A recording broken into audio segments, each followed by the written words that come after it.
জাতীয়তাবাদী স্বেচ্ছাসেবক দলের আহ্বায়ক।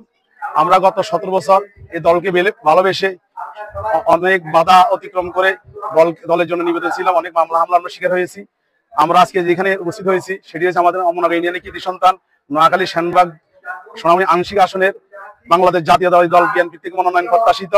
উনি গত 17 বছর আমরা যারা মামলা হামলা নির্যাতনের শিকার ছিলাম, উনি আমাদেরকে আশ্রয় দিয়েছেন, উনি আমাদের সাহস জুগিয়েছেন। আমরা ওনার সমর্থনে আজকে আমরা অমরনগর ইউনিয়নবাসী, অমরনগর বিএনপি পরিবার আমরা এখানে তার সমর্থনে আমরা একত্রিত হয়েছি। আমরা আশা করি বাংলাদেশ জাতীয়তাবাদী দল বিএনপি তারুণ্যের অহংকার আগামী রাষ্ট্রনায়ক তারেক রহমান আমাদের নেতাকে আমাদের সম্মানার্থে ওনাকে সম্মান দিয়ে আমাদেরকে সম্মানিত করবে।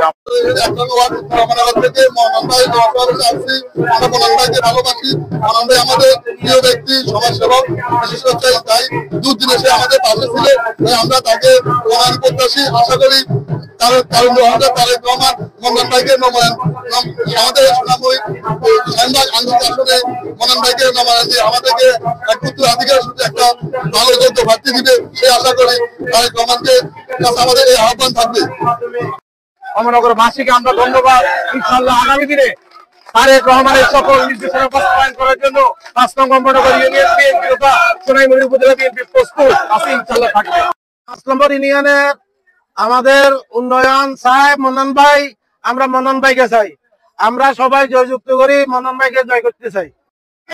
গানের শীর্ষের মার্কার প্রার্থী হয়ে মনোনয়ন ভাইকে মনোনয়ন পত্র সারা নোয়াখালী থেকে সেনবাগ সোনামণি আংশিক থেকে সবাই একমত, এক প্রার্থী এক নেত্রী খালেদা জিয়া তারেক রহমান মনোনয়ন ভাই ছাড়া দ্বিতীয় কোনো কথা নাই। সৌদি আরব প্রবাসী এবং সেনবাগ দুইয়ের আংশিক সোনামণির একজন বিএনপির কর্মী।